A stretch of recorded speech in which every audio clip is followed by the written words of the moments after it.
Hello. Hello, everyone.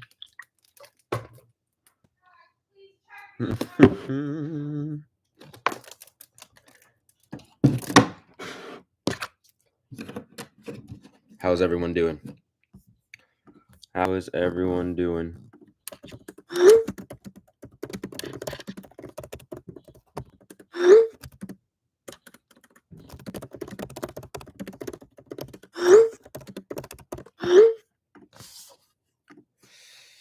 Was just watching Cobra Kai with my brother. Does anyone watch that? Hope everyone is having a fantastic day. Fantastic. Doing great. Hello. Hello. Ah. Hello, Blue Monster Art. Hello, Ghost Diaries. Hello, Space Oscillate. Oscillate is the cat from Minecraft, right? I'm eating a bagel with cream cheese.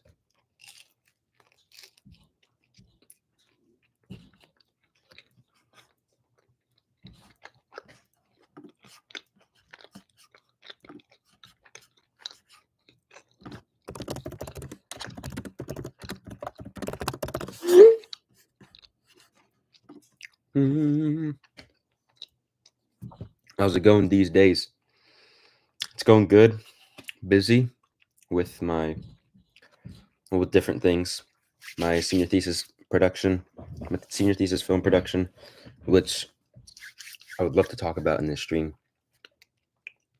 I'm documenting the making of it, so that will be out once the film is near complete. Yeah, I've been busy with my film, been busy with music, and now starting up this my content system once again. But yeah, a lot of projects going on. It's a lot of fun. A lot of great things going into motion. Haven't done one of these live streams in a while. I think the last one was, let me see. Let me see. I think it was a month ago. Yeah. About a month ago. But yeah, now we're back. Saturdays at 2 p.m. Getting back into the flow of content. Posting reels again on my Instagram. If you don't follow my Instagram, it is Tozak Filming. Yeah, I've been posting on there past couple of days. I'm getting back at it. I have a bunch of reels ready to go up. I have a great YouTube video coming for next week. I'm working on that now, which I'm very, very excited for. I don't know if you guys know the YouTuber Life of Riza, but it is inspired by her kind of voice, her style. Hey, long time no see, my friend. Long time no see. What's going on, Luke? How you doing? How's it been? How has it been? What do you guys? I'm curious if you guys create, if you guys are artists, what you guys do. Music, film. That's what I do, at least. Is it writing, painting? What's your mode of creativity? I want to get to know my this community a bit more. But what are you guys up to? Riza's super cool. Yeah, Riza makes really great content. Very, very nice content. Graphic design. Oh, nice. Graphic design. When I think of graphic design, because of my film brain, I go right to like posters, like movie posters and things like that. And also album covers, album designs for album covers as a musician. Illustration writing and graphic design. Oh, nice. Illustration writing, graphic design. Those can go hand in hand together, right? Like writing a story and obviously the illustration for it. How do you do? what exactly consists of graphic design? Is that mostly, I assume, on the computer? What kind of softwares? Also trying for comic these days. Oh, nice comics. Comics actually. That must be my YouTube live alarm.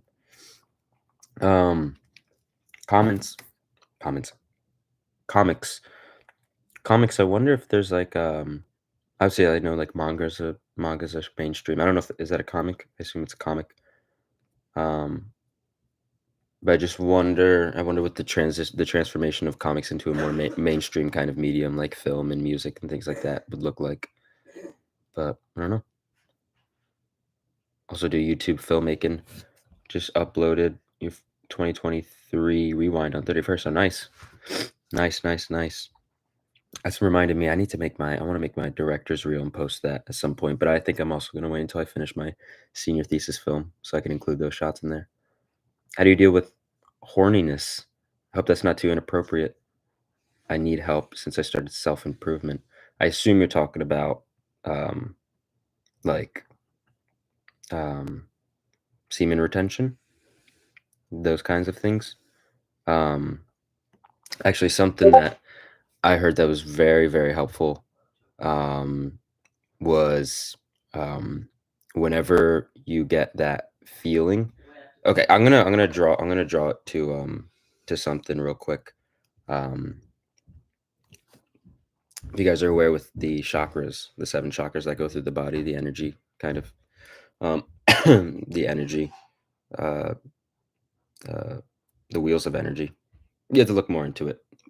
I'm not gonna do a great job of explaining it now, but it's basically this the chakras are these like seven energy vortexes in the body, but basically one of the energy centers is the sacral plexus chakra, which is um, in the kind of intestines area, which has to do with creative energy and also sexual energy, which is the same thing, um, but it's just different pathway, different outlets.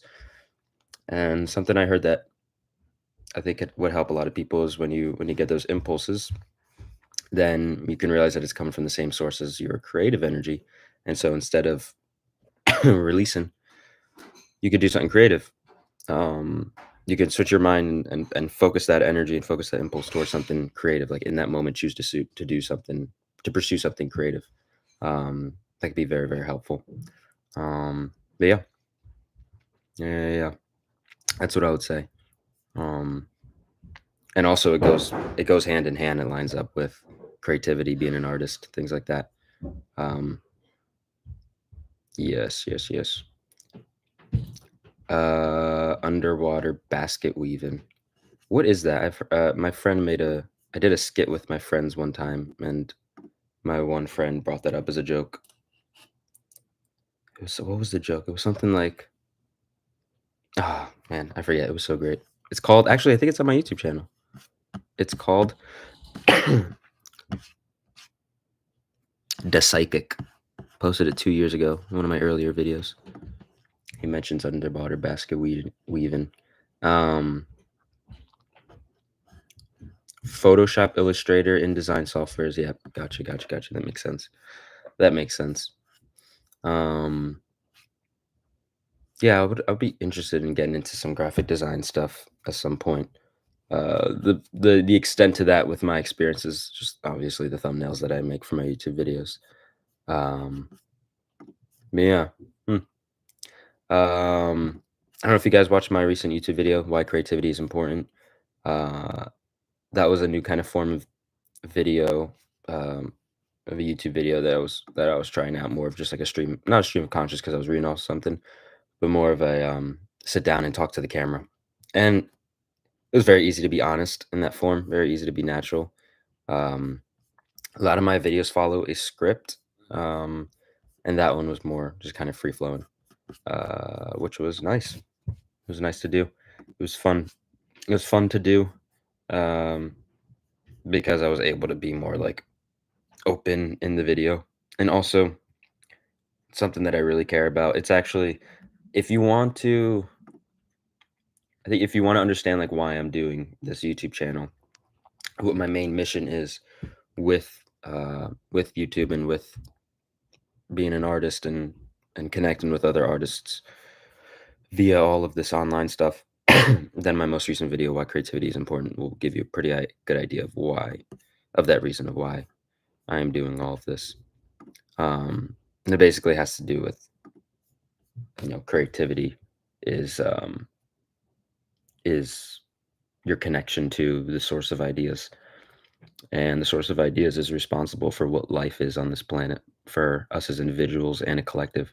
So like that creativity, um, the more aligned we become with our own creativity, the more different ways we can see life, and we can see different things, and um, then the world can be more aligned with our creative spirits rather than expired games that we've been playing as generations go by. These games that kind of just stick around that aren't necessarily maybe the best games, but they're what we have. They're what we either settle for or what we choose in some form. Um, but yeah.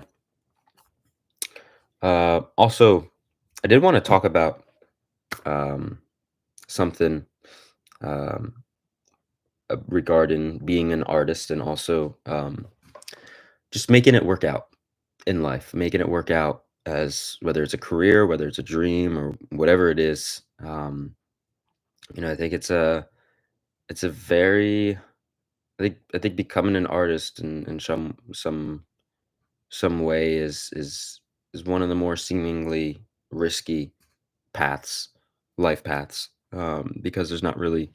I would argue that it's one of the one of the most obvious things where you don't need to go to school for it, and so everything else kind of has your path laid out for you. If you want to be um, if you want to be a lawyer, if you want to be a doctor, if you want to be something in a more organized field, then there's more obvious ways of approaching that through schooling, through education. But being an artist, I would say, is one of those things where it's um, it's on the one end of the spectrum where, like, yeah, it's not like concrete or clear what exactly you're supposed to do for that.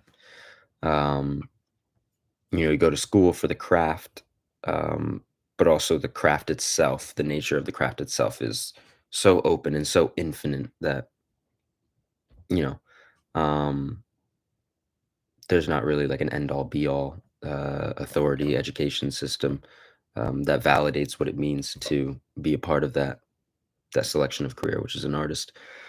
So I just wanted to talk about that because I have done a lot of deep thinking about that in the past few years. Obviously, as I choose my filmmaking major for film school and just pursuing all of that, I think it's definitely something that is worth thinking about and talking about with others. Um, so I want to touch on that, and I will get to that. I'll answer some of your questions and then talk about that. Which films inspire or intrigue you at the moment? At the very moment, I'm writing a feature film script with a few friends at college for a film club, for our film club, and which we will be producing and filming once school starts in a week or so. So I've been writing that, and I've been getting very inspired for that, trying to get ideas, I'm in a huge creative flow right now with along with the other writers with that draft. Um, which, man, I've never finished a feature draft, a feature script before, so that'll be a cool accomplishment. But I have done many in the past, many feature drafts, many feature scripts. Not brought them to full completion, but just done them, worked on them. And man, it is grueling. There's just it's so interesting how, and this goes back to being an artist. This goes back to um, the kind of flexible path of what it means to be an artist and what it means to create art. Is that there really is the only textbook, like the textbook and the blueprint formula for what you are for your current project when you're an artist is created for you during the process itself. So like if I'm going to build a house, a brand new house that no one's ever lived in before because it hasn't been made yet. I can look off of other, I can use other models before. I can use other textbooks. I can use this or that. Same thing goes with a lot of things. But I feel like, especially me just working on this feature draft now, is like the textbook, the blueprint for what you're working on is like created by you in the process. It's not something that's there before. Obviously, we can use other things, other scripts written in the past for reference, but I mean, that model that you're working on right now, that whatever you're creating is going to fit into is made by you right there in that moment. So that's a whole path in and of itself. Can be very tricky, but it's also like, it's the pros and cons. It's the yin and the yang, where on one side it's like, oh, what do I do? But then the other side, it's like I could do anything. So it's a lot more liberating. But all of that to say is that the films that have been inspiring me are related to that film, the tone of the film, the story of the film, which is, I would say, is a mix between Donnie Darko, Stranger Things, It, the 2017 It, um, and some other film, maybe like Batman. Um, the film follows college kids on campus who are investigating this murder, this Greek mythology murder. It's going around kidnapping people, killing people, possibly. Um, and then one of them starts to become psychologically tortured, from this figure that is going around campus through his dreams and hallucinations. And then, man, I would love to talk about more, but I gotta leave it a surprise. It's awesome.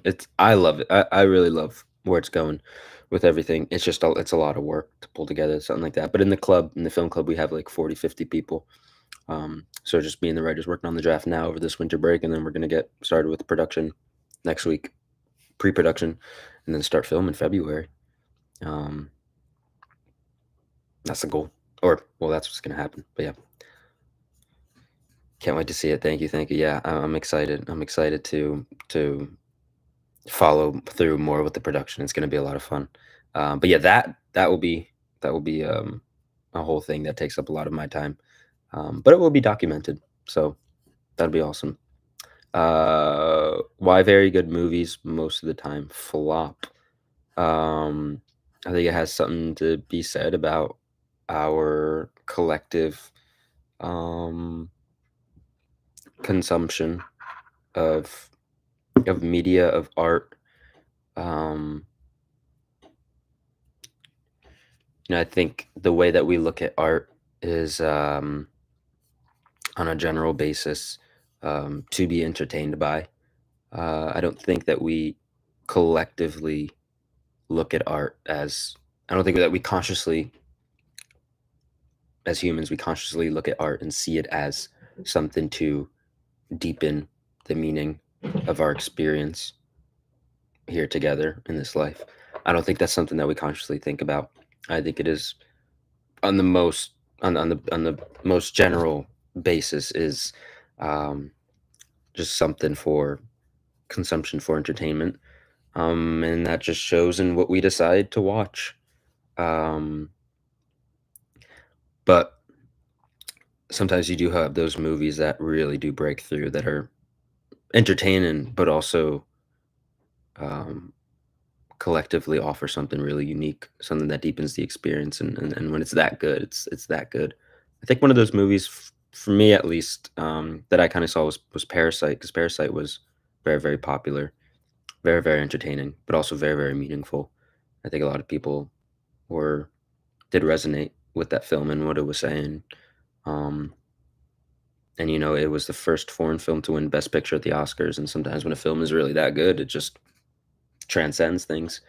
Um, so I think you do have those movies that break through. They're just so good that they can't. It's like the universe can't help but put this together for it, and people can't help but to be touched by it. Um, so, but on the general basis, if we view art as like this consumption, this thing, this entertainment thing, then maybe we don't. We don't consciously try to find the meaning in pieces of art.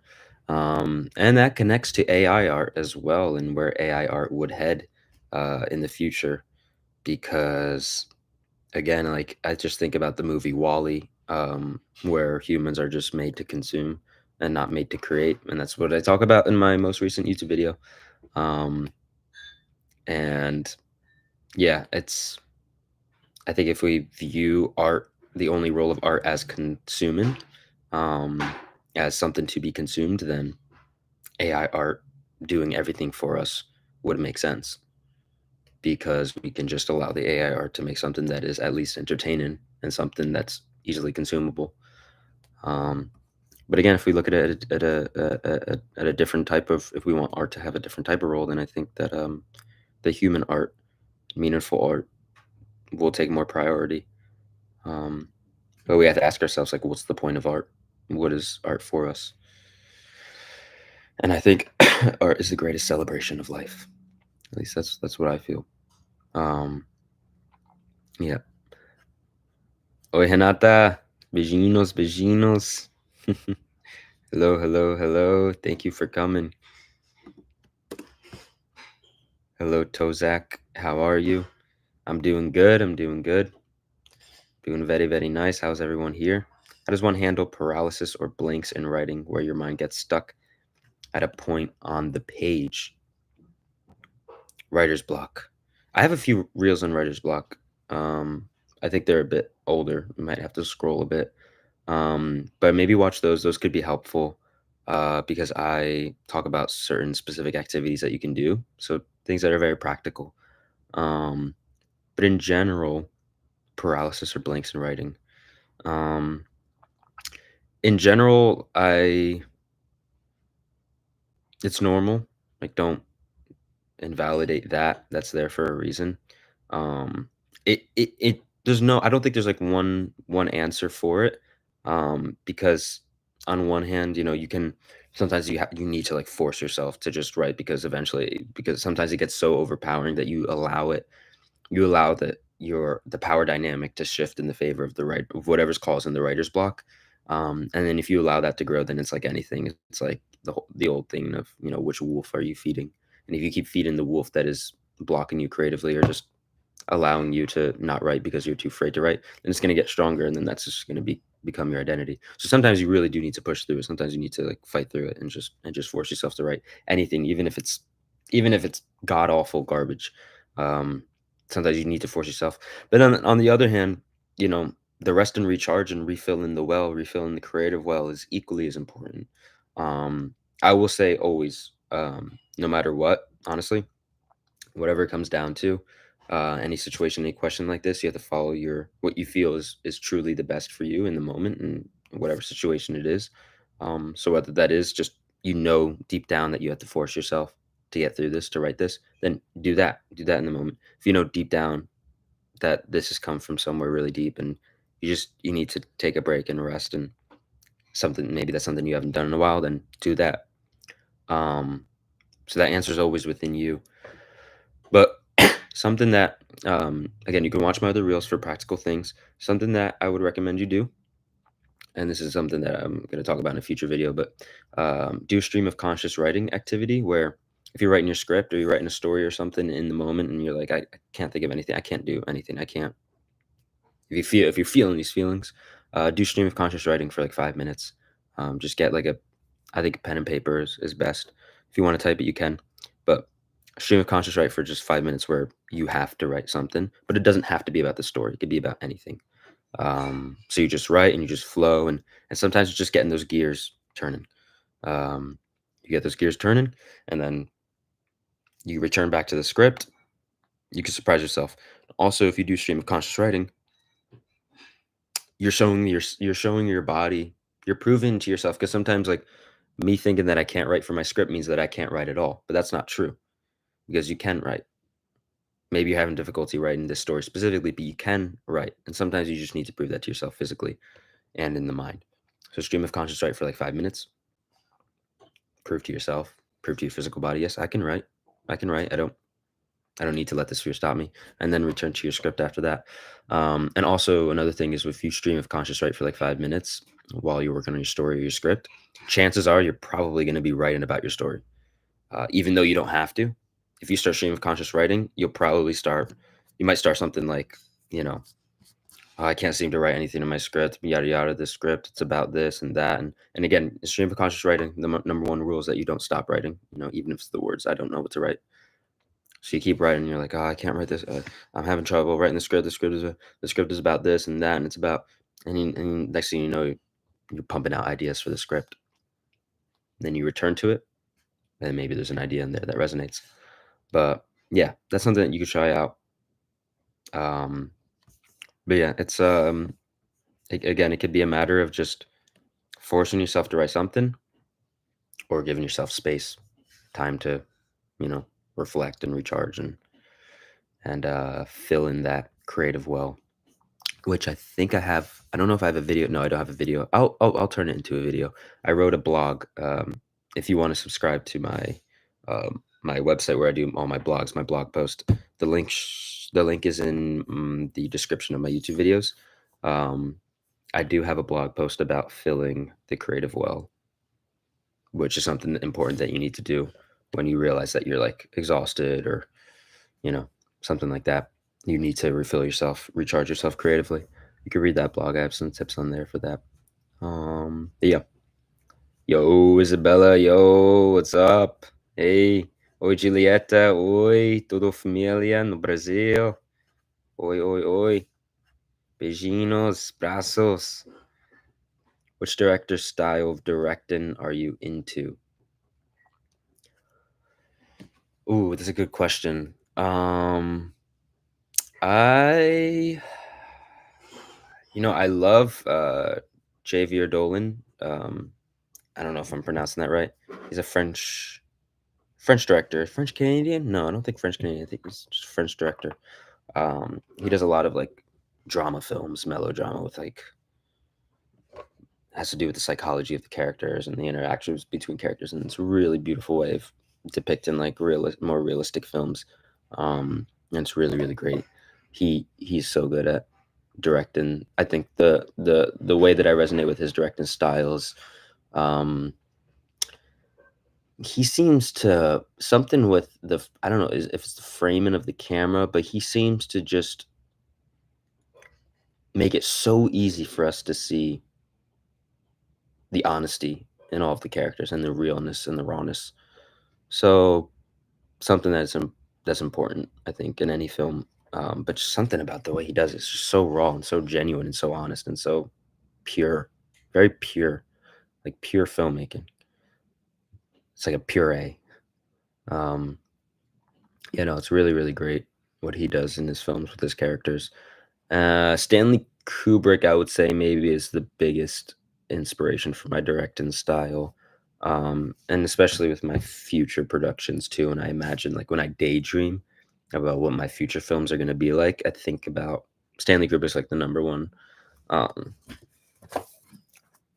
Kubrick's Code. This has to do.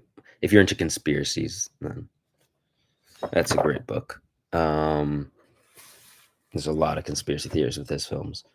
But when I think about Stanley Kubrick's his filmography, his discography, I just think that I don't know how to word it, but it's like every film that he makes, not only are they all so different, if you look at his career, I mean, you look like something like Full Metal Jacket, which is like a war film. You look at something like 2001: A Space Odyssey, which is a space film, right? Sci-fi film. You look at something like Clockwork Orange, which is just its like own thing, like its own messed up psychological like theater drama, I would say, of a film.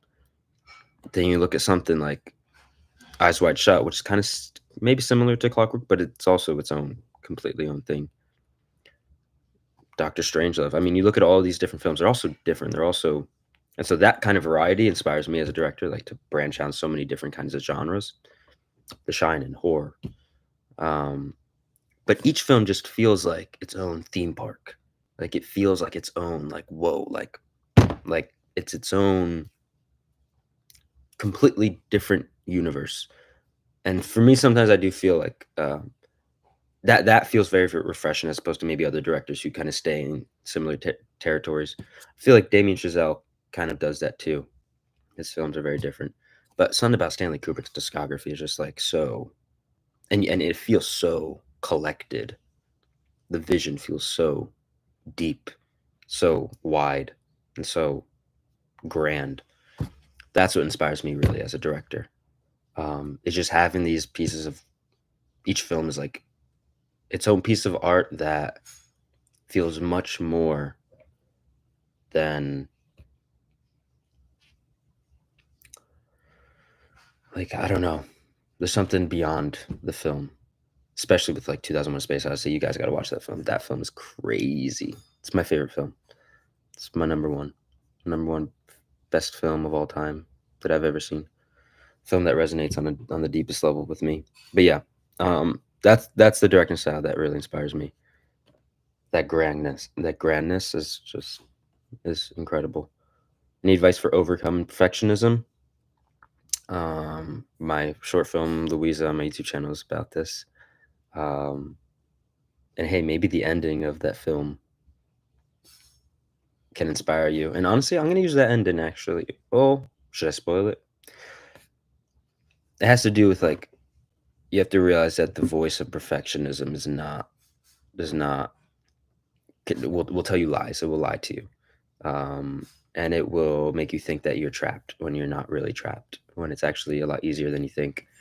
Um, you have to balance between. I think perfectionism comes from fear, and then like the true creative spirit's vision comes from like intuition. So balance between that fear and intuition is can be tough, but remember that intuition is calm and fear is afraid. It's not calm, it's anxious. Fear is anxious, intuition is calm. So if you can see like if is this do I feel like this voice is calm? Then listen to that. Do I feel like this voice is anxious? Don't listen to that. Don't listen to that fear. Because again, fear will blind you. But calmness, intuition will guide you to the truth. Um So that's something big in overcoming perfectionism is identifying what it is, because sometimes you don't realize that it's perfectionism, because again, it can lie to you. And I also this is kind of similar to like writer's block when when you feel like perfectionism is could be holding you back. You have to go through it so that you prove that it doesn't. You prove to it and you prove to yourself. And when you're proven to it, it's actually yourself because that's you know there's a part of you that identifies with that perfectionism, but it's not actually you, because you truly deep down inside, truly who you are is that intuition, is that calmness. But you have to prove to it that it's not more powerful, so you have to go through it. You have to go forward, even if you're scared, um, and also just uh, this is actually something similar to something I wrote about on me and my girlfriend Louisa. We have a page on songwriting, just called Louisa and Tommy. And I talked about this on a post the other night, which is that you have to do things sooner rather than later because things, when you spend too long on something, that could be perfectionism and it could result in things getting into your art that are not supposed to be there. So when you spend too long on something, you start overthinking things. You start putting things into that piece of art that are not actually meant to be there. They're not actually aligned with the creative vision because often the things that you think about at the beginning, so if you're writing a song, that first lyric that came to you to inspire that song could be the best line in there, could be the most powerful line in that song. But you spent too long and you did too much overthinking. But you have to realize that some of the most powerful things come to you at the start of creating something. Again, whether it's a film, whether it's a song. I will always use the example of songs and film because that's what I do. But whatever it is that you're working on, if it's a graphic design thing, maybe it's the first color, the first color palette, first image that inspired you or that you came up with. It's probably the best one, honestly. Um, Especially in the case of again like overthinking, stagnating. Um, but yeah, for overcoming perfectionism, act sooner rather than later. Um, because again, that power that you have at the beginning, um, is the most precious power. It's the most precious vision. Don't let it get contaminated with time. Yeah, I always learn with you. Thank you, Hanata.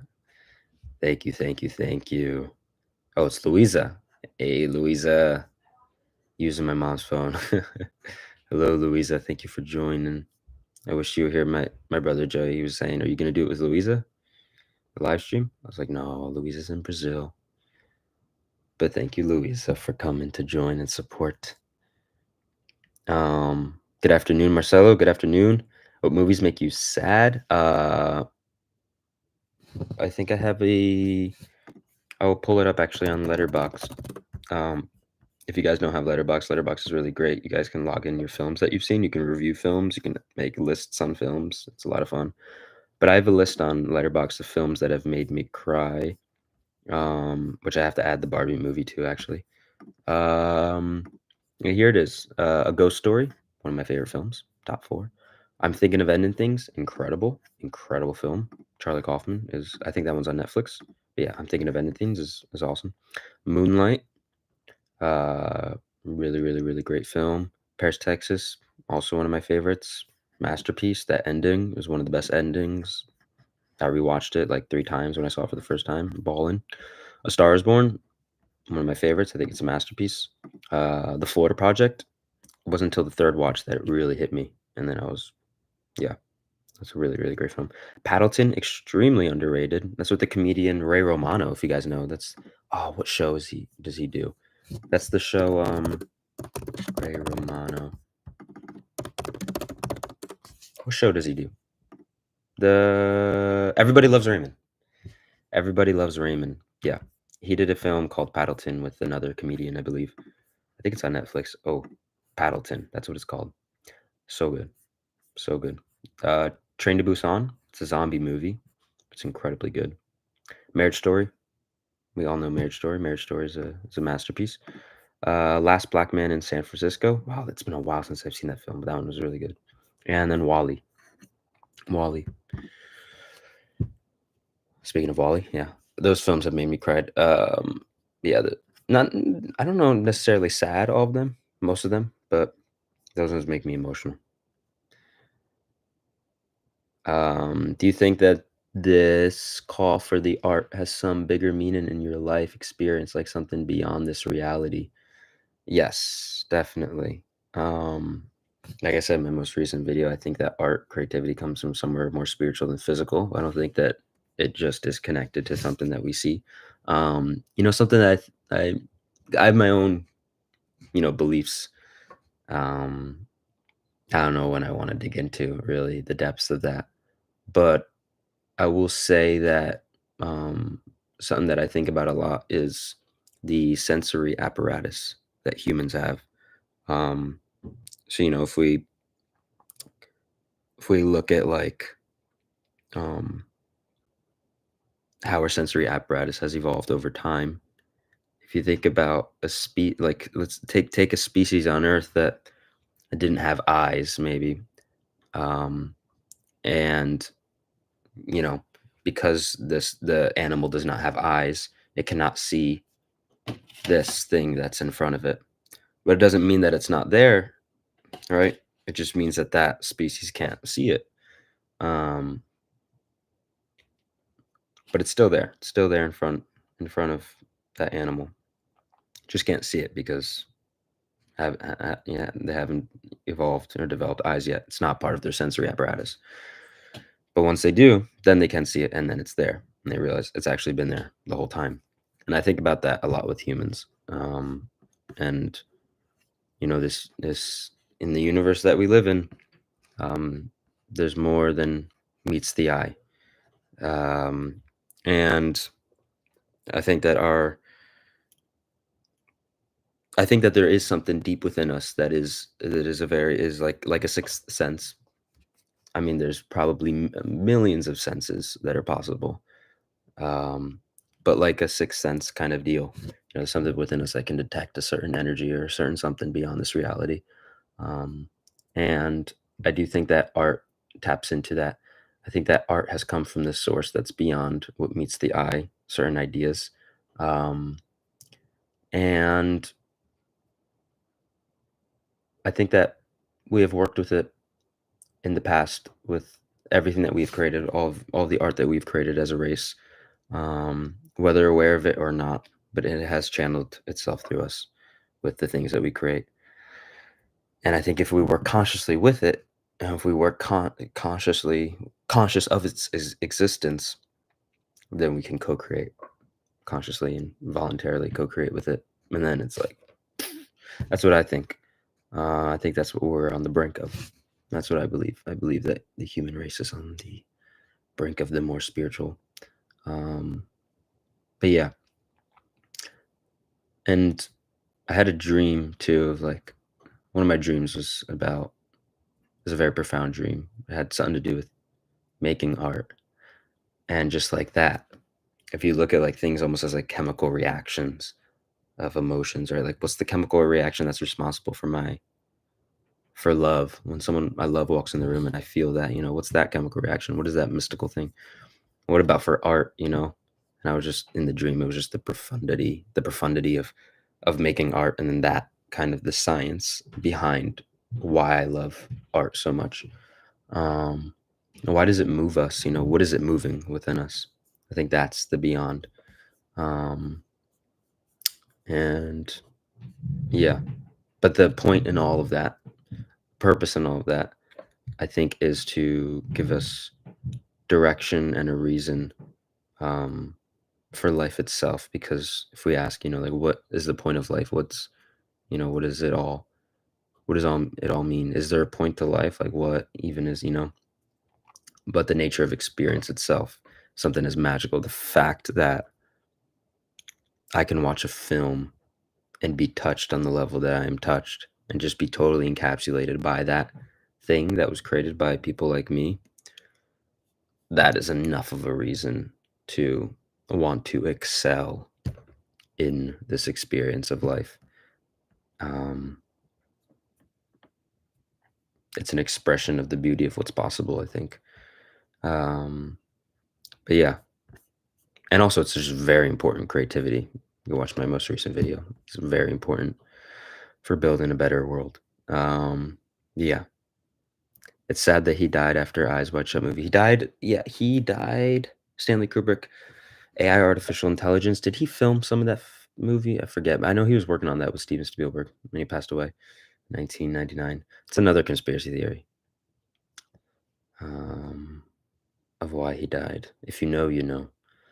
Um, do you do a lot of takes while filming until you get the perfect take, or do you compromise?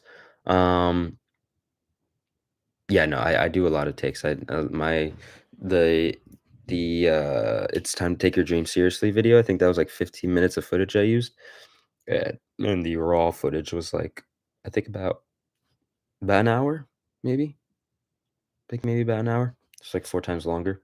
It's like 25% of it was used. So it's a lot of like, like going through. Because again, I have a script to my side, but I have to like read a sentence and then say it to the camera.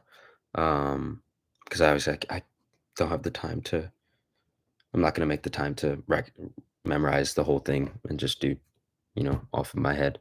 Um, but I have all the sentences there and points. So yeah, there's a lot of outtakes for that. In terms of compromising, I mean, I usually get if I'll be like, okay, that was good. I did that 3 or 4 times, and um, or no, I'll do one take. If I get one take that's good, then I'll just go forward with it. But if I feel like iffy, I'll do a couple.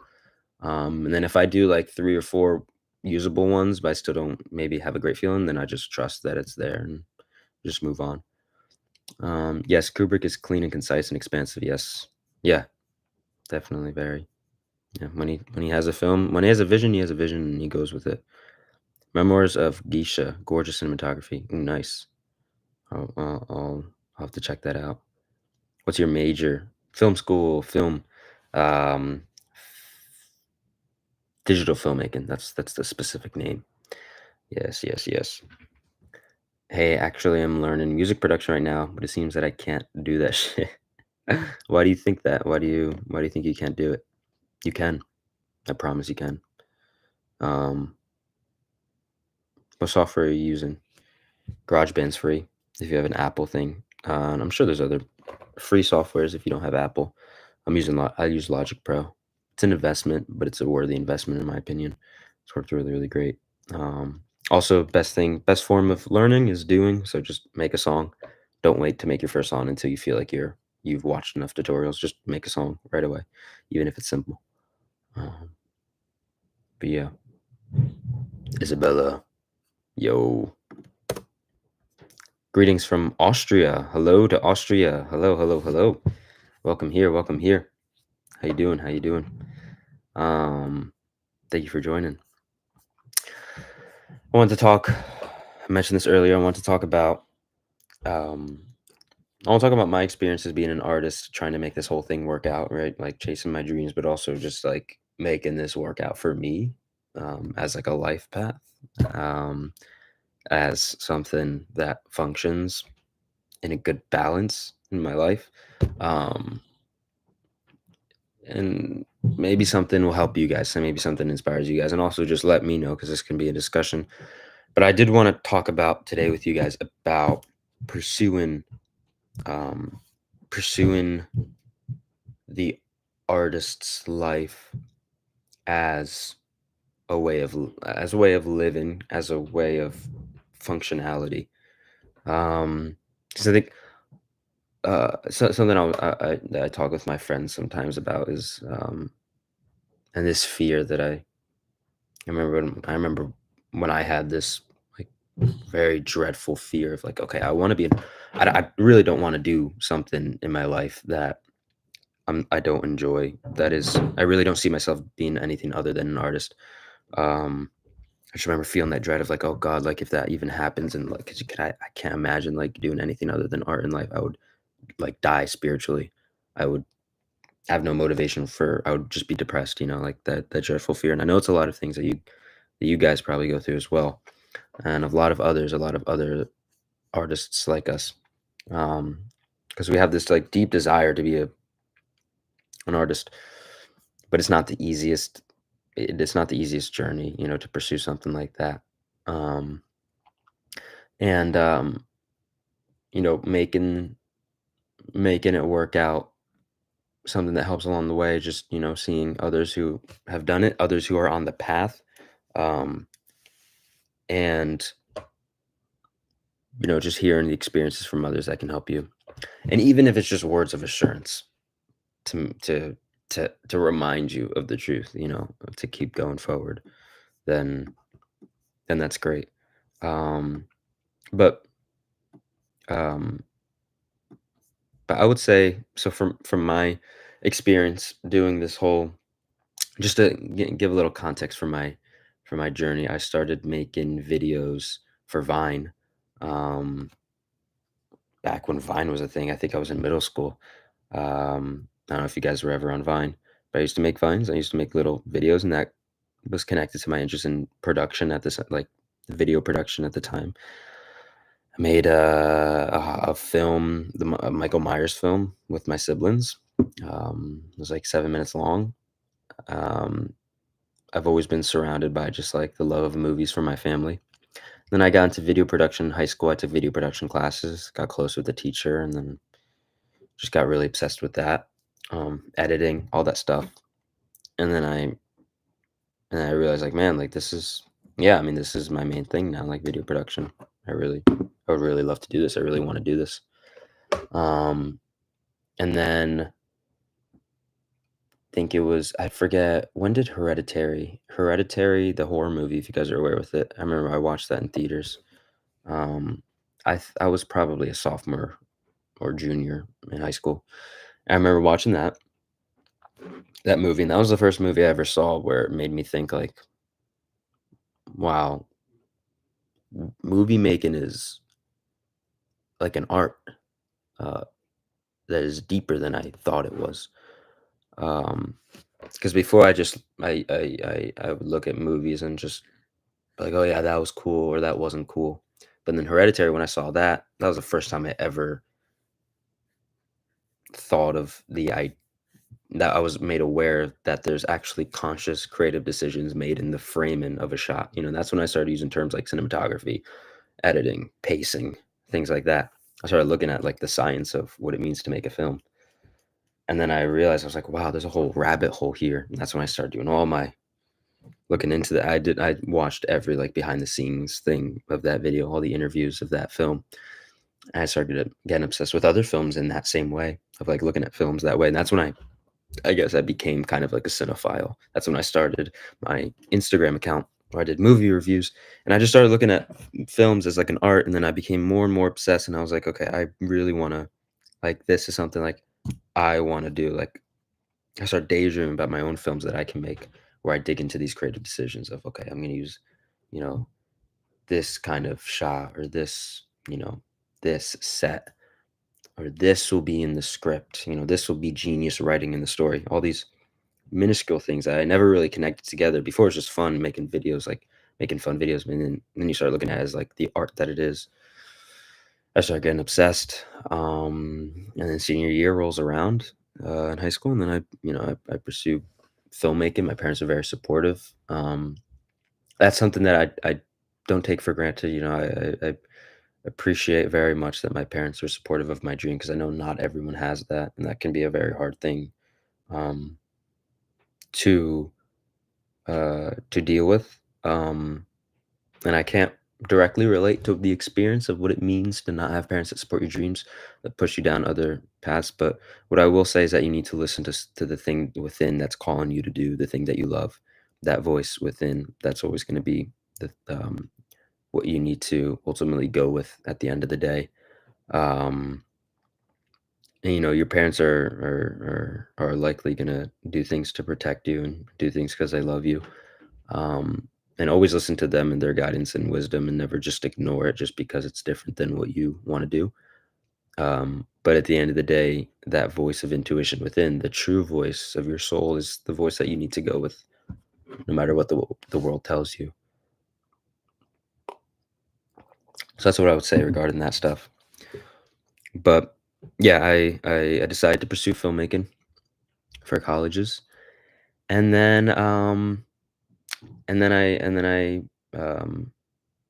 for me for I was home because of COVID the first year of college, and that's when I got into music. Then music was my second kind of artist's thing, and that was really a lot different than film. There wasn't like a whole build up to it. I was kind of just, I think it was like one day I was just, when was it? It was like one day. It was like the beginning of 2021. And I had my guitar in my hand, and then it was some kind of vision or some kind of idea that I had. I was just like, I was like, oh, if I really wanted to, I could make this whole musician thing work out. Um, or like I could be a musician if I really wanted to.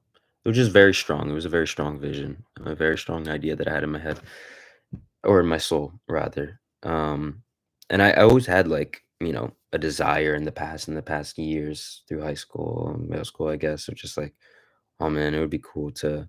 I never thought it would be realistic, but I just, like thoughts of, oh, it'd be cool to. I love music so much, but it'd be nice to be an artist, but that will never happen. It's kind of just like, yeah, whatever. But then one day, beginning of 2021, I just really felt great about it. I was like, if I wanted to, I could. And then I started right. It was incredible, and I think this is something that I love telling this story because it proved something to me magical that day, and I know it's possible with others. Of just um, peace out, Evian. um, of just when you feel confident about something, the rest follows through. When you start with belief, then it starts to manifest. Like I believed that day, I had that vision of very strongly that I would be a musical artist, that I could make it work, I could do it. And then guess what followed? Those the next weeks and days after, I just started spewing out like song idea after song idea, and it wasn't even me who sat down to start. Okay, like let me pick a chord. Let me pick a let me try and brainstorm. It was none of that. It literally just came to me.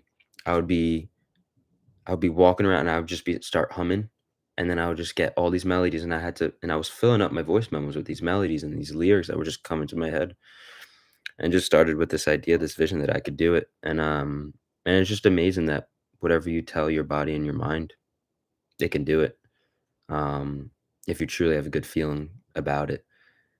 And there's so many sayings about, like, you need to be delusional in order to chase your dreams, but that's not a bad thing. I mean, that's the good part. You need to be so delusional that you think it's possible because the world tells you that it's not. And so according to the world, you're delusional.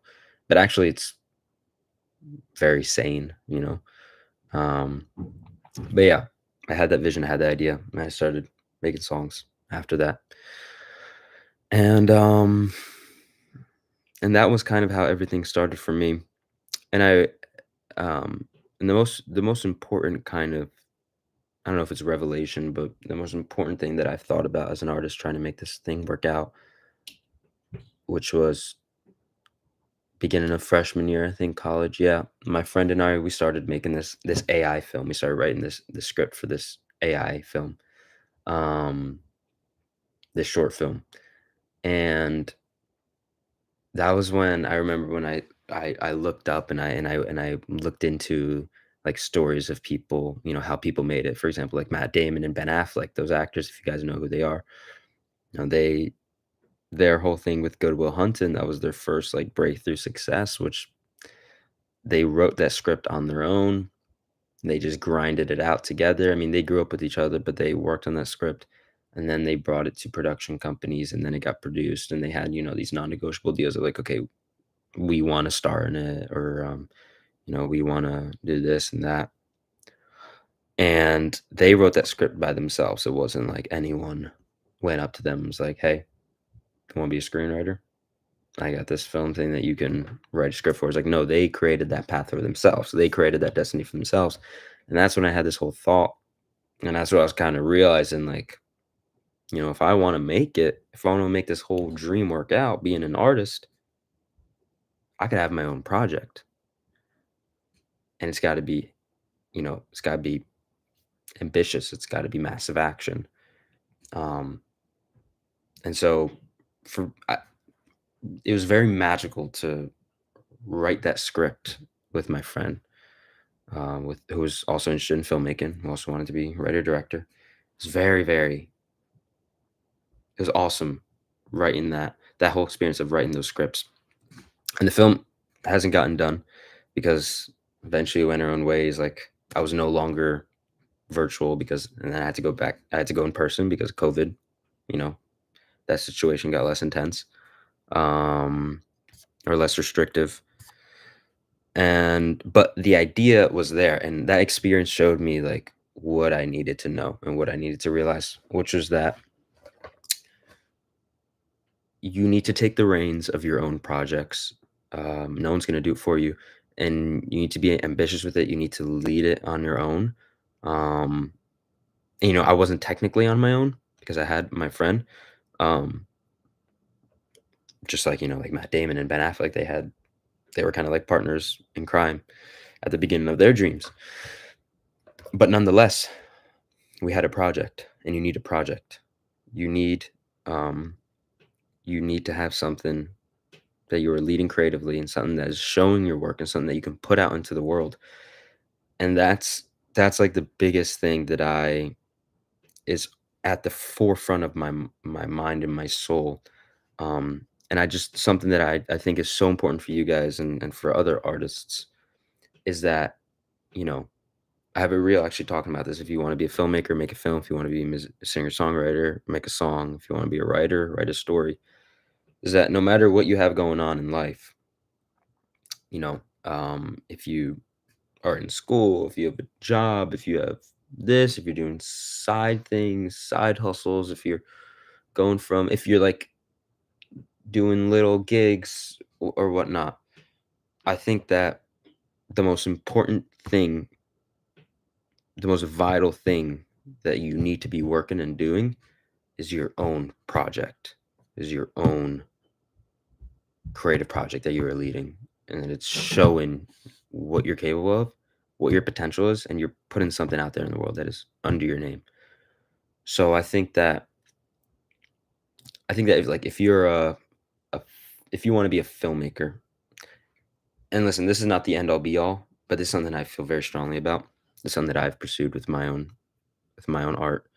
Um, if you like, let's say you want to be a filmmaker, let's say you're like jumping from set to set, and like you're doing side project, you're doing freelancing, and your end goal is to be directing feature films. Then what you need to be working on right now, on top of everything else, or alongside everything else, or you need to be working on your own film. You need to be working on your own short film. No matter how small or big it is, you need to be working on your own film. Like, make a film. If you want to be a filmmaker, make a film. Direct a film. Write your script. Akira Kurosawa, who I'm looking at right now, who's on my desk, says that if you want to make films, if you want to direct films, then write a script. That's what Christopher Nolan says too. Like, he wants to be a director. He's not going to wait for someone to bring him a script to direct. He's going to write his own script. Um, I'm more familiar with films and music, but if you guys are like graphic designers, the way that would translate is, making your own graphic designs, making your own work, making your own projects. What is your end goal? Like, what is your end goal of what it is that you want to do as a graphic designer, I guess. Not that you necessarily need to know. You can still give yourself a target to chase after that will be worthwhile. Then do that right away. Like, don't wait to do that. Do that right now, even if it's not on the most ambitious scale that you want to eventually be at. For example, if I want to direct movies, if I want to make movies, maybe my goal is to make a movie with Leonardo DiCaprio. I can't wait for that to make movies. I have to make it now. Maybe it's not going to be with Leo.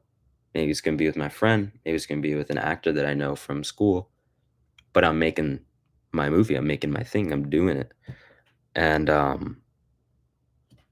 I think that in the world of being an artist, in pursuing that path, things can get very muddled and things can get very complicated. And there can be a lot of moving parts and there can be a lot of overthinking. But we can't forget the obvious, which is just to do the thing. Like, don't forget, just do the thing. You know, and you keep doing that thing not only for the craft of it, but also for the progress in your life. So you're making that film, you're getting better at being a director, you're also building your body of work, which you show to the world. um so I think that's like, if there's anything that you're going to dedicate your consistent day-to-day precious time, your time is very precious.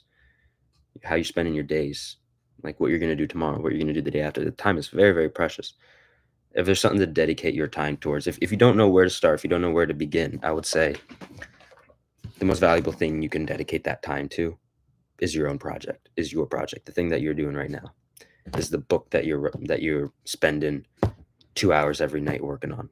That's the most worthwhile thing. The film that you're working on, the song that you're working on, the album that you're working on, the story that you're writing, the graphic design that you're designing and making every night. That's the thing. And for me, what I'm focusing on right now, I need to give all my life and all of my creative, my strongest creative energy to my senior thesis film.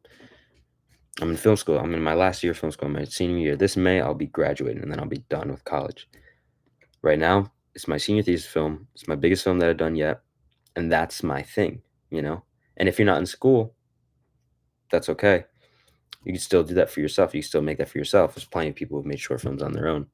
You can get creative though, like reach out, like make those risks, make those choices, reach out to people friends, even if it's someone just like, whether it's acting or holding the camera or doing anything. Um, don't never give yourself an excuse not to do, the big thing that you need to do to push your career forward, and your craft and your skills forward. And that's for film. For music, I'm working on my music right now, my songs. Right now I have I have 5 or 6 songs that I've progressed pretty far in. that I'll be releasing throughout this semester. I went to the recording studio a month or two ago at my school to record all the piano tracks. Um, I know I wanted to get all the piano tracks done for the collection of my songs so that I could get them done in one session. So I have all those piano tracks. I'm working on that. Piano tracks for each separate song. So I'm working on those songs. Again, for the film, I got my feature film. And then one other thing is social media. I want to make a whole video on this because I think it's very important. But the world we live in today, I think using social media as an artist is very, very, very, very important. Um, Not only to connect with others, find connections, but to share your work to the world. You never know, how you design your own empire on social media with your art. That's a huge thing. Is like putting your art out there so that people can actually see it. It's working with the world that we live in. Um, I think it's very, very important. Um, and just little tips there if you're gonna do your own social media, if you're gonna do your own branding, like have your own brand on social media, show your process, show you actually making the art. You don't have to wait to show the final product. You don't have to wait till the film is finished to show it. You can show your process. You can document yourself making it. That is very inspiring to see. And a lot of people love to see that. So, yeah, big two things is have your own project that you're working on, and also utilizing social media. Um, and those I don't even think those are the two most important things. Those are two like technical things to help you guys, you artists on your journey. Um, but I think the most important thing is has to do with your vision and your confidence. Um, and just knowing that if you have a feeling inside that this is what you're truly meant for in life, that you just don't give up on yourself. That is truly the most important thing above all the technicals. It's the batter in the cake, the thing that is supporting everything that you're creating, all the projects you're doing. Um, is yourself. You need to make yourself, you have to have a certain I believe that you have to have a certain level of stoicism in your life, an ability to adjust the um to the circumstances in life, what comes up, but also stay firm. Like certain things cannot change. Um, One of those things being your willingness and your ability to keep pursuing this path. Um, Even if the path has to take on a different form, but it's this path that your creative spirit wants to lead. Um, that dedication cannot change. That vision and that your physical body and your mind surrendering to the soul's vision, I think is very important. Um, and just staying stoic in that way. Um, but yeah, I, I I I think in terms of like what to actually do, if you're an artist and you feel like it can get lost. It's easy to get lost on this path and to know exactly what you need to be doing, and there's so much that is easy to get overwhelmed by. I think the best thing that you can do is bring it back to the basics and know that certain things have to get done, which is your work as an artist. So your project, the project that you're working on, the project that you're doing right now, and just going forward with that, making sure that's getting done. So um, I would say, like, if you have a project that you're working on right now, let this be a reminder to keep working on it, keep pursuing it, keep doing it, work on it every day, get it done, and then move on to the next project. If you don't have one, then start one today. Take 15 minutes to jot down ideas for a project, or if you have an idea for a project, take 15 minutes to stream of conscious write about it, or write down ideas for that thing, things that you could be doing now. But yeah, that's what I would. That would be my number one. Um, that would be my spiel on what I've kind of come to realize as a dream and artist, someone who's been pursuing filmmaking for the past like 4 years, 5 years.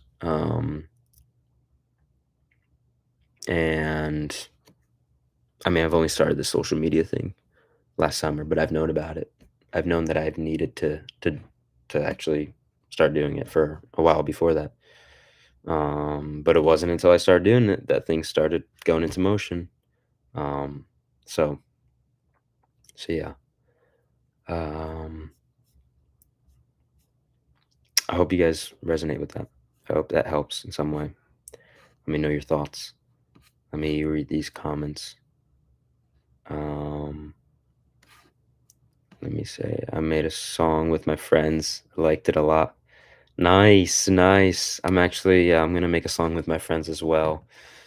Um, we want to get together this weekend, but we're getting like, it's snowing right now, actually. Wow, look at that. We're getting like, not a foot, it's like 6 inches, like half a foot, 6 inches of snow. So the roads are not looking great, but, um, but we started making the song a while ago. But yeah, making a song with your friends, that's a lot of fun. That's a lot of fun. Go all out. Don't hold back. Like, do everything. It's a precious experience to do that. What are your favorite YouTubers? I really like Life of Riza. I think Life of Riza is really, really great. If you guys like my content, I think you guys would like Life of Riza. She's also an artist. Ooh, chills. She does really, really great stuff. And also her boyfriend is a YouTuber who's really cool too. He's also in like video production, filmmaking. I like his videos as well. I forget. I think Colbert is his name. Um, yeah, I like those YouTubers. They're really nice.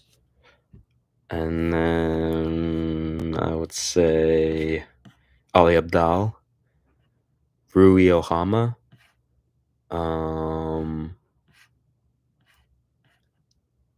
Clark Kegley. Yeah, I would say those. I like them. Want to hear something funny, please? Please, Hamor Fati. Just watch Wrecking for a Dream for the first time with my mom. Oh gosh, jeez, how was that? Did you like it? I love Wrecking for a Dream. It's a great film, but geez, with your mom, wow, it's an intense one. It's a versatile one. There's a rabbit hole. Yeah, it's a rabbit hole. It's a rabbit hole. 80% of humans lose at least a parent before the age of 18. Is that true? 80% of humans lose at least a parent before the age of 18? Really? Wow. Wow, wow, wow. Did not know that. If that's true. I'm following the animation path. It feels like it's so difficult. Living in a country of third world makes it even harder. Recently quit my job and now I'm starting to feel stuck. Yeah, I've talked with people before who live in places where it's not easy to pursue your dreams. That's why it's so important for those of you who are able to pursue your dreams to be very grateful and very, want to pursue that dream even more. Um, I will always, I will always stand by, no matter what your situation is, no matter what kind of predicament you're in, no matter where you live.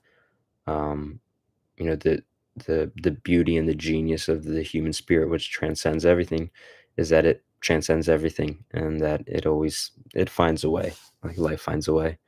Um, and you know the power of your soul is never underestimated, and always try and see what it's telling you. You could dream the impossible dream and pursue it.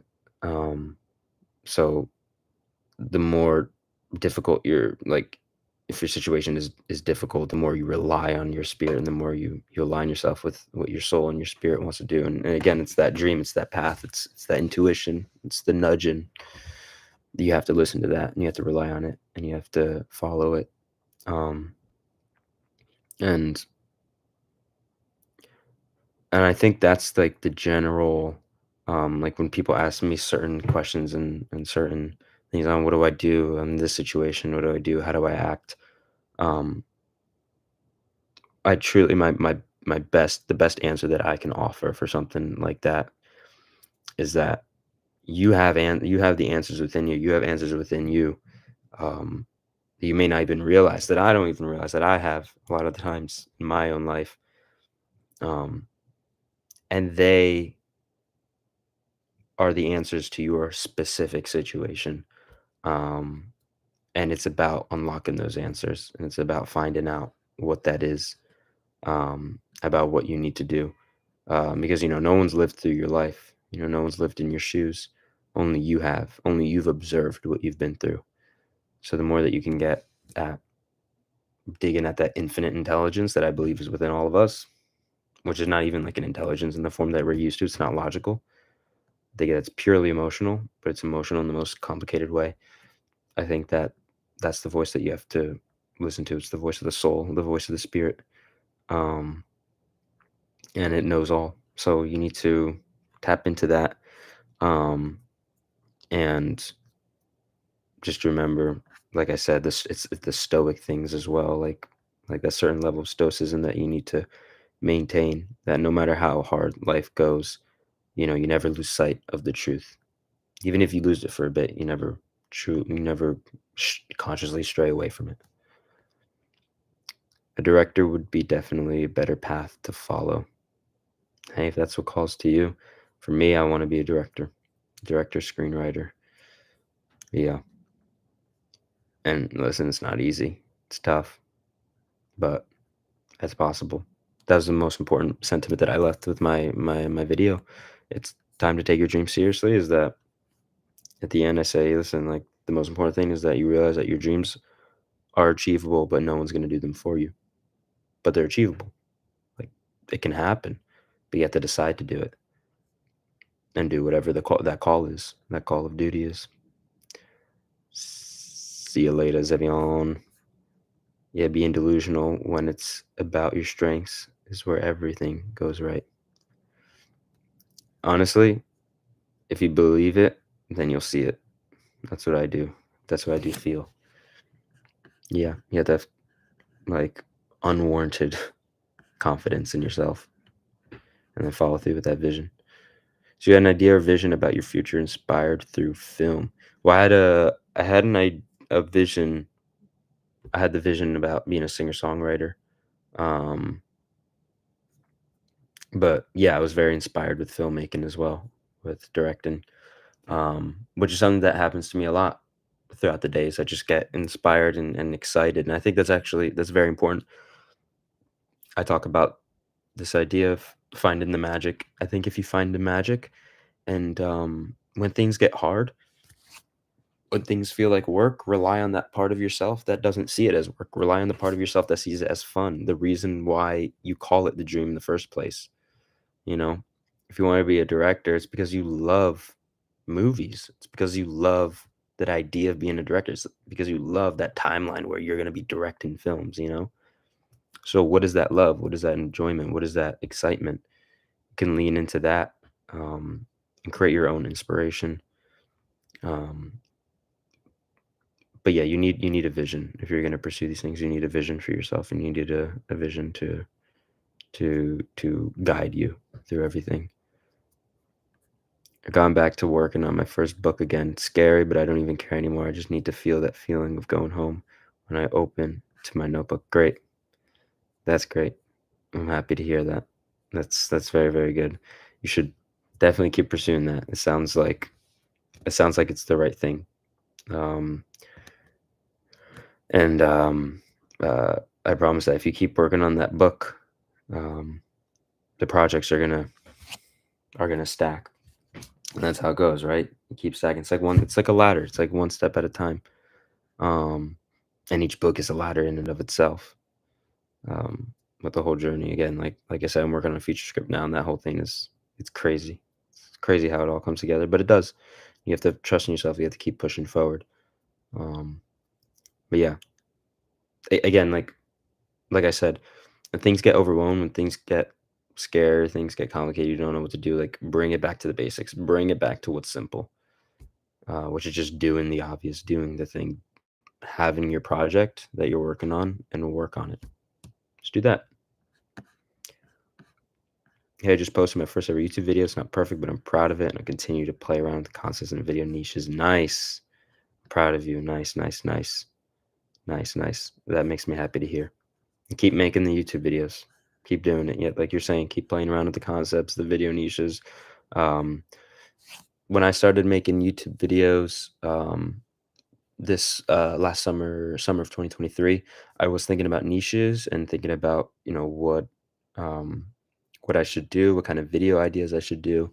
Um, but you do need you need a balance between, having a cohesive vision for what your channel is, but also being open and flexible and realizing that, you are I don't know if you guys have heard this, but, like, you are the niche. You are, the reason why people are gonna be interested in watching your videos because you're true to yourself. You are yourself, and, that's who you are. That's what you do. That's what you provide. That's what you're able to do. So yeah, I would I would say just make videos that you love. That would be that would be the best thing that you can offer. Truly resonate with everything you say. Thank you so much for sharing your thoughts. Appreciate it very much. I'm happy. I'm happy that they help. Thank you for saying the IMAX. I'm happy that anything I say can resonate in a certain level. Um, and yeah, I'm happy to talk about it because I know that I know that certain fears are very, very overwhelming for me at a certain point. Um, and honestly, I feel a lot of I think the reason why those fears um just calling back to it, the fears of being an artist, of wondering like how things are going to work out, if things are going to work out. I think that that's the most important thing. That was the biggest thing. Like, are things going to work out? Are things like, am I going to be able to be a director? Am I going to be able to write and direct films? Is it actually going to work out for me? Am I going to be able to pursue and be able to do the things that I want to do in this life? Or am I just going to have to settle for something way lower than my standard? That was the dreadful fear that really got to me over time. Um, and safe to say, like I don't experience that anymore. And I think the reason for that is because um I realize now the obvious kind of nature of what I'm doing, in terms of, like I said, doing the obvious. If you do the obvious and you keep doing it, then you will. It's like anything in life. Um, I just like not overcomplicating it for myself, just keeping it simple. And also just like my dedication to my vision and my stoicism and my own kind of my own dreams really and what I want to do. That confidence has increased over time to the point where I no longer fear um, those thoughts that I have had. Um, and yeah, it's but I know that those fears that I did have years ago, um, I certainly would have liked guidance on them. And yeah, you can't let it's the same voice of perfectionism. It's the voice that overcomplicates. Can't let it consume you. Um, Thank you for those words, of course, Marcelo. Thank you for listening. Do you think the mind can create a new, or is it going beyond the mind what creates the new? I feel like the mind is all ultimately past. To enter the unknown is to dot dot dot. Um, Trying to is your question like where the mind goes when it creates? Um, I feel like the mind is all ultimately past. I feel like I feel like the mind, the connection to the source of ideas, the source of creativities, which the mind is connected to, which we are connected to, is not bound by time. I think it's past, present, and future. Um, I think it's also connected to the same source where dreams come from. But yeah, I think that when we tap into this source, tap into this power, it's something beyond. Um, and again, I do believe that we've all been tapping into it unconsciously for the past few generations. And when I say we, I just mean us as humans. But yeah, I do think we've been tapping into unconsciously when we create the things that we create. Um, just because um, of the things, the impressions that the creations of humans, whether it's art or architecture or other things, my I guess the impressions that it makes on my soul is like this is all coming from something that's deeper than the individual. That's deeper than just I saw a building that's cool and I'm gonna make a building like it. I think there's something deeper. I think there's something deeper than that. A source that connects us all. Um, yeah. And even if you don't believe this, there's something to be said about convincing or forcing yourself to creatively look at something like that. Um, because again, I think that whatever you feed the mind, it will believe. Just like I fed my mind this dream of me being a musical artist, and then I started producing all these melodies and ideas. Whatever you feed the mind, it's going to produce. It's going to believe, and it's going to align yourself with that. Um, Align yourself with whatever the implications are of what you're telling it. I think one important thing to say is that you're already what you dream to be in the present. I can clearly can see your talent and what you will reach. It's already inside of you, happening right now. Yeah, yeah. It's making me think. It's interesting. Um, yeah, there are certain manifestation kind of ideas and principles that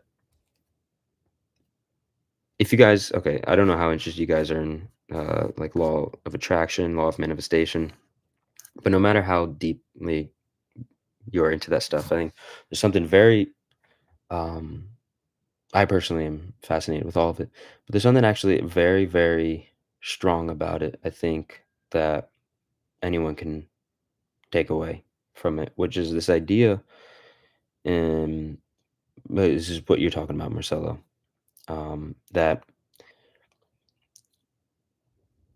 your when someone uses the law of manifestation, the law of attraction, when they're tapping into something, a certain timeline, um, someone described actually on Instagram, which I found it very interesting and very helpful, was that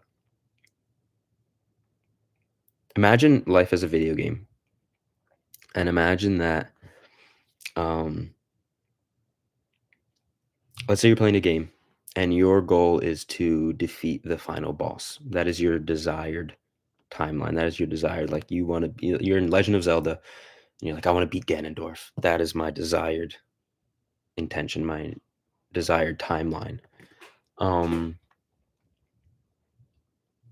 that possibility of the character defeating Ganondorf already technically exists because it's written into the program of the video game itself.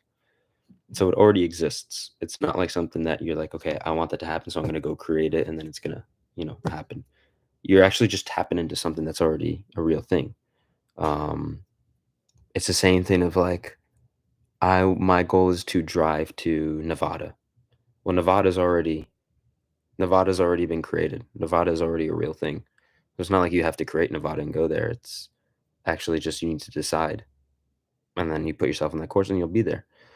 Um, and so the idea with that is that your dream, your visions that you have in your head. If you have like a clear vision of something that you want to do, that thing is already, and you believe that it's possibly true. Believe it, then it already is. It already is right now. It is. And so pursuing a vision with that in mind, um, then you're pursuing something that's already there and true. And I think it also goes back to the delusion, which again I think is perfectly sane. But it's delusional according to what we believe as a society. It's delusional according to what we think is possible and those things.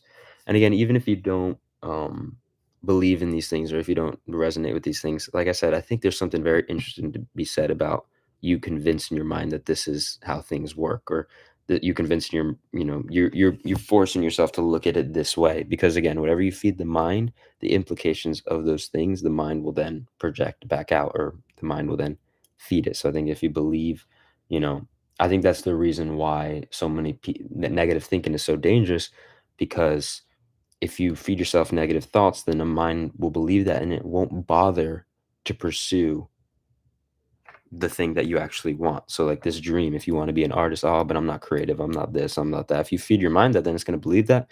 It's not going to think of any ideas to get you to where you want to be. That's why negative thinking stops a lot of people. That's why pessimism stops a lot of people.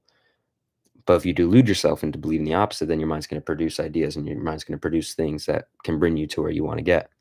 So, and then the opposite happens, right? You're thinking, instead of hindering you, it actually pushes you up and pushes you forward. Um, so if you think about it, who do you think is going to go further? Is it the person who's behaving as if this is already a reality, the person who's behaving as if they're already, a director, and this is just what they do. This is just they just make films like this. And oh, I got my next short film up. I got to work on that. Yep.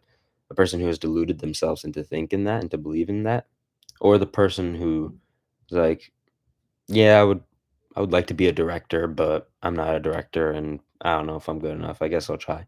Who do you think's gonna go further? So I think that I think yeah, like using the power of the vision of where you want to be and using it in the present moment and believing that it's within you, right there inside of you. I think that's a very powerful thing. And again, with me and my own spiritual beliefs, what I truly believe, um, I I think that when someone has a true vision on a soul level, when someone truly does have something in their head, they're like, I just know it, I just feel it so strong. I do believe that our souls, which are not transcended by time, are coming into contact with something that is true and which is real and which is already here. And so it's not something that's like, okay, I'm gonna go pursue it and then I'm gonna create it and then it'll be real. It's like, no, it's already real right now in this moment because your soul. It's like if you were to look at something through the perspective of your soul, which is not bounded by time, then your soul would see that vision. Let's say it's a vision of, I don't know, making a certain type of film. Let's say you make it like 5 years from now, but it's this film that like, oh, this film about snow, this snow film. And you just have a vision of it, you feel it, it's like you feel it in your soul. Well, that's your soul. That's not you thinking about something in 5 years. That's your soul detecting something that's here with you right now, because again, the soul's not bounded by time. Um, and then so you pursuing it is just going forward to something in time, but in reality, your soul's already connected with it. And so it is, like you're saying, Marcel, it is here right now in the present. But yeah, that's again, I think even if you don't believe in those things, even if you don't see life that way, I think I think that the mind, if you align it with that way of thinking of that, like if of that vision, you don't need to believe that it's actually reality. And what is reality, right? But if you force yourself, your mind to like think that way, it's like, okay, let's look at it this way. You start feeling those feelings. You start thinking those things. The mind's going to produce things that you didn't think were possible before. Because again, I mean, your mind, whatever you tell, whatever you believe, is gonna reflect back out in your world. But yeah, um, I might do like a specific live stream or something where I just talk about spiritual stuff. But yeah, I think it's important for artists. I think it's important for dreamers. Because just imagine where we can go as a human race if we all start to collectively, have unbounded visions that we feel deep within the soul, and then we dedicate our souls and our lives to. I mean, imagine where we can go as a collective race. I mean, it's incredible what we could do. Yo, Martin, what's going on? What's going on? Imogen, Xema, Naves, 100, 100. What is 100? Huh. Oh. Yeah, the 100 expression of like, yo, that's 100. Um, I'm gonna move down to the basement real quick. I'll be back.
You guys want to check out my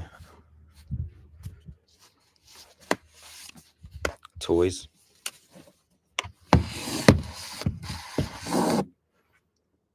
You guys know where that's from? Of course you do.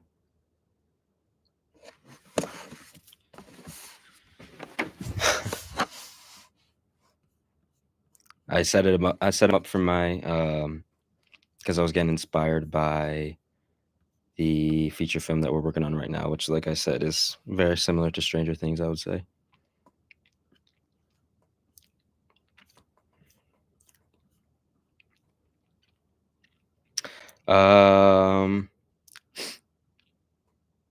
Hey, Visionary Ashley, how you doing? How you doing?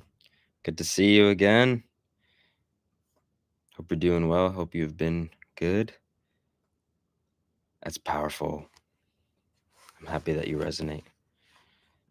I try to counter every thought of fear with, what if this works out, and turn this feeling of failure into some act of faith in my dream to materialize the vision. Stay focused. Nice.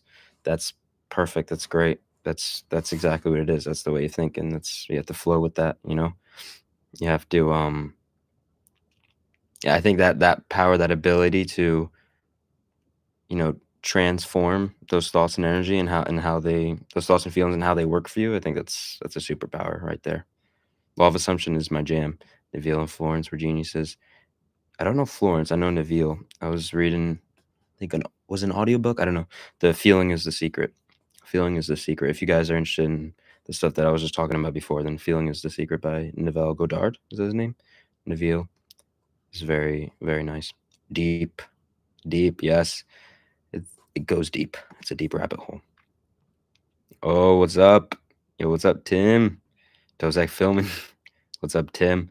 I will see you in 20 minutes to discuss the feature script. Off topic, but you remind me of my bigger brother. That's funny. What reminds you? What of me reminds you of your bigger brother? I have 2 younger brothers and a younger sister. That's incredible, Thomas. Good teaching. Nice, nice, nice. I'm happy that you're liking it. I'm happy to be here and talk with everyone. Hope everyone is doing good. Thank you for everyone for your support. Thank you everyone for being here. Awareness is the soul. Awareness is the soul. Something profound I heard was like, what was it? The soul at the deepest level is the awareness of the totality of existence. Something like that, which I thought was very, yeah, it's very, because awareness and consciousness is something that I think we lose in our modern world. We become more disconnected from the soul with the distractions that we have. But because we become fixated on like hyper fixated on like maybe one thing, the stimulation, but then at the deepest level, connecting with what's within all of us, the soul at the deepest level is aware of everything, as opposed to closed in, I guess. You could see it. Well said. Thank you. Thank you. Florence Shane calls that the superconsciousness that taps into the infinite intelligence that we are all connected to, a part of. We tap in and create what's already in the ether waiting for us. Yes. Yes, yes, yes. I'll have to look into that. That's cool, Florence Shane. Yeah, the super consciousness I do believe in. And yeah, tapping into that. It's co-creating the spirit in from bringing things from the unconscious to manifest. I mean, I think that's a very, very real thing. And yeah, it's like waiting for our souls to tap into it. And I think that we do tap into it through the things that we create and through the art, but it's about consciously tapping into it and consciously working with it. That's the whole transformation. Please, that would be amazing. Yeah, yeah, yeah. I would like to do that. Probably gonna hop out in a bit because I do have to join another meeting for the feature film, which is in 20 minutes. But I'll just go through the last of these comments. And again, thank you everyone for being here with me. Um, let me see. Let me see. But yeah, I will do a live stream just for the spiritual stuff. Maybe on a different day. That'll be fun. 100% response. Yep. Something you're saying. You said feature film? Yes, I did say feature film. Tim, the hooded film.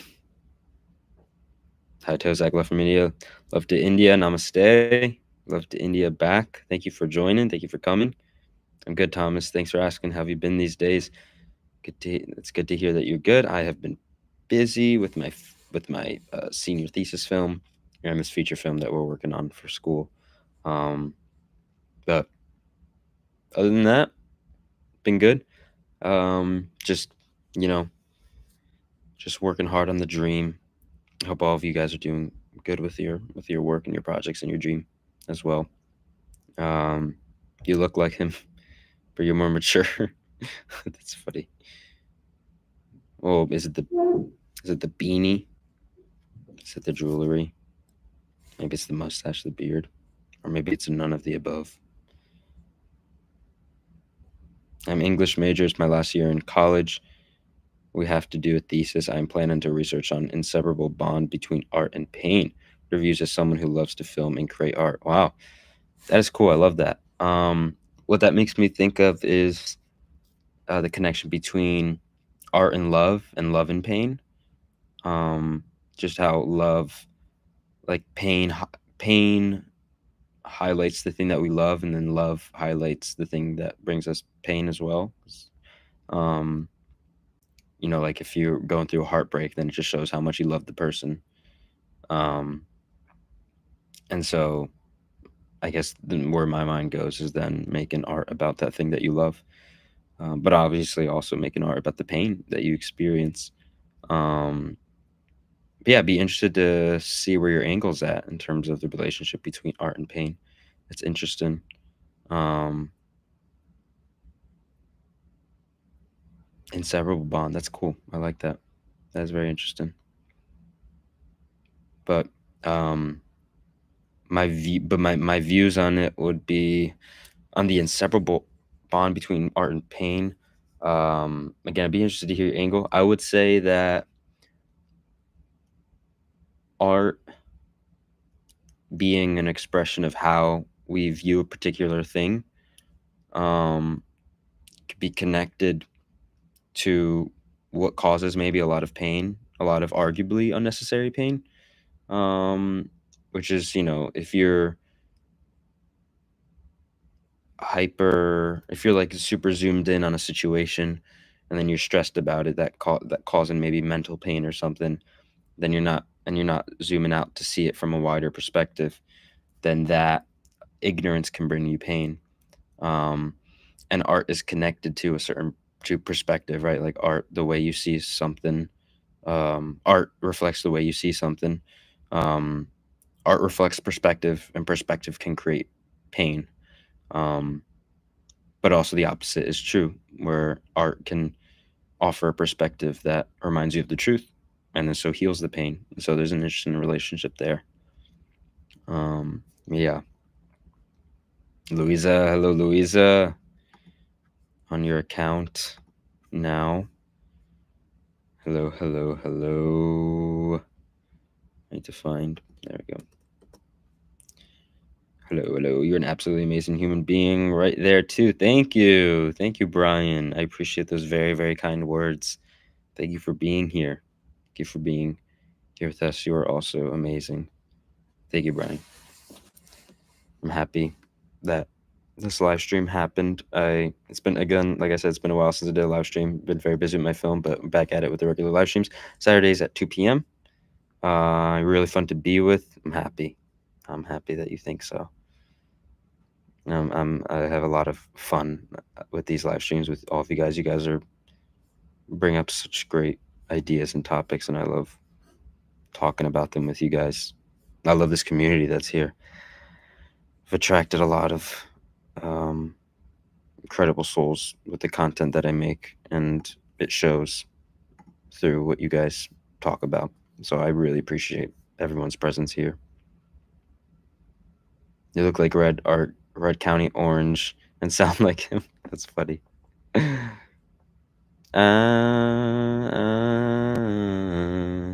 I want to know where I can go. Happy New Year. Cannot wait for this channel to blow up. Whoa, thank you. Happy New Year to you as well. Happy New Year to everyone. Hoping everyone had an incredible start to the year. And everyone is chartering their courses on sale, aligned with their soul. When is your birthday? My birthday is July 23rd. July 23rd. That is the birthday.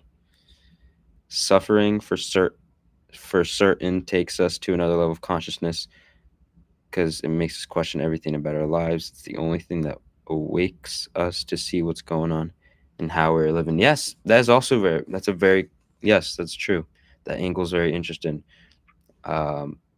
Pain is there to protect us, right? Is to protect us against things that are dangerous. And so, yeah, collective kind of suffering, collective pain can pinpoint something that we're not something bad that we're doing. So like if we're doing things that are unnecessary or misbehaving, that's causing us pain, then that's pain that's signifying something that's not good for us. So if we're all collectively, going into something or choosing to do something as a collective that's not good for us, and that causes that pain, then we have to look at that pain and see where it's coming from. So, yeah, that's an interesting angle. I love that. I love that. Your smile is so cute. Thank you. Thank you, Prachi. Thank you, Prachi. Appreciate that. I'd love to see all of your smiles as well. Love to see it. Appreciate you, sir. Appreciate you, Ashley. Thank you for coming.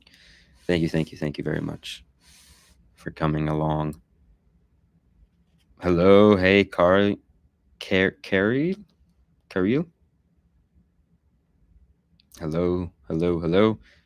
So, what is a rabbit's favorite airline to travel with? British Airways. That's funny. We should bring in more jokes like these.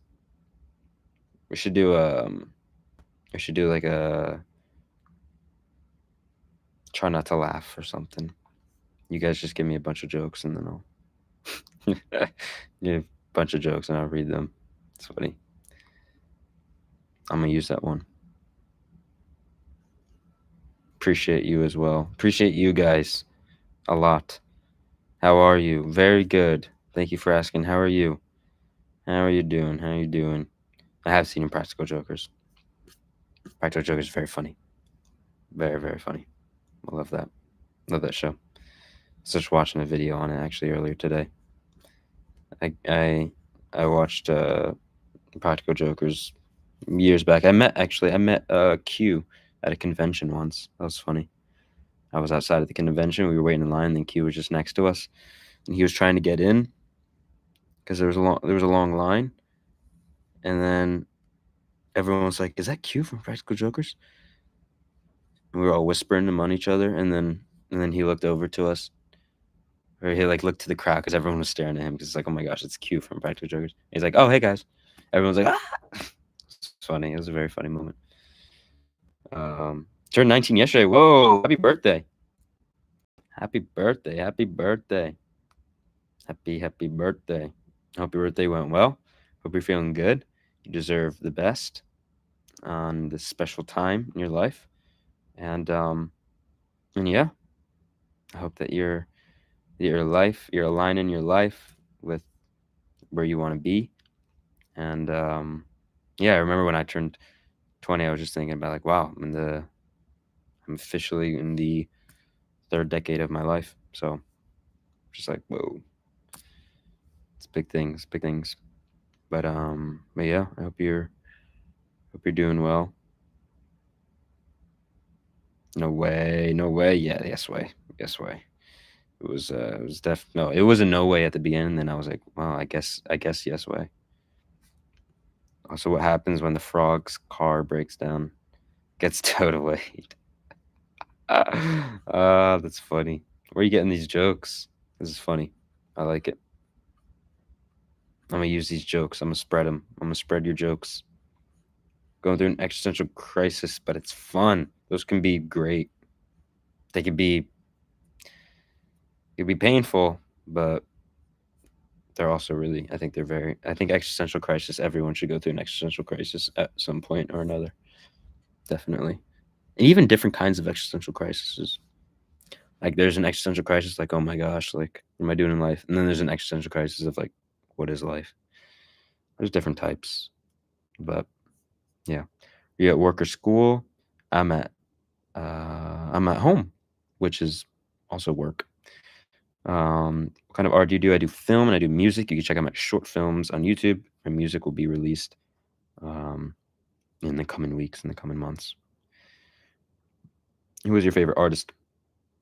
Pink Floyd, my favorite band. Stanley Kubrick, probably my favorite director. Also really love Borns. Borns is one of my favorite artists. He's the guy who sings Past Lives. Went very viral on Instagram.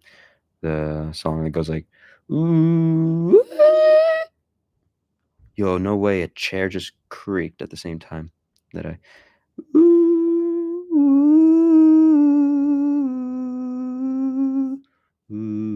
that song. That's Borns. Just found them recently, couldn't stop watching, laughing. Yeah. Yeah, no, if you find them all of a sudden you haven't seen them before, then yeah, it would get addicting. I wish I had my. What's your opinion about Eternal Sunshine of the Spotless Mind? I mean, the nostalgic lights and ambience that Gondry brings to the screen. It reminds me of your style a bit. Oh wow, that's a huge compliment for me. Jeez, thank you. I mean, Eternal Sunshine of the Spotless Mind is my phone case. I wish I had my phone, but that's my phone case. Safe to say it's one of my favorite movies, top 4. It's it's incredible. The nostalgic lights and ambience. Something that I really, really love in that film is the scene where they're in the house at the end on the beach, and then there's like the one spotlight on Joel. Man, for me, something like that is just like so beautiful, so lovely. But yeah, no, the nostalgic lights and ambience. There's something about that film, which actually is kind of connected to what we were talking about, the spiritual stuff about like the eternal now and like everything happening in the present moment. Time is an illusion. That film is like it captures that. I feel like it like none there's it just doesn't feel like there's any order to the scenes. It just feels like everything is happening right now. Like every single scene in that film is happening at the same time, like right here, right now. Like there is no order, which is I think brought out and expressed through things like the nostalgic lights and the ambience, which is really, really beautiful. So I love that. Existential crisis led me to a spiritual awakening. Actually, good. That's great. That's awesome. I think that is one of the most healthy things ever. I hope it's going well. I hope that you don't lose sight of that. You should. I think you're coming into contact with the truth. You should journal a lot. If that's happening to you, you should journal a lot. I'd say Gondry is so good. Gondry is really, really great. And the existential crisis that pairs up with the midlife crisis. Yeah, a lot of crises. Just wanted to say I love your content. Super duper inspiring and motivating. Wow, thank you for saying that. I appreciate that. Thank you. I'm happy that you are enjoying the content. Happy that you've come along. Thank you for being part of this community. And I hope my future videos help you as well. Wish you the best of luck. Your voice raised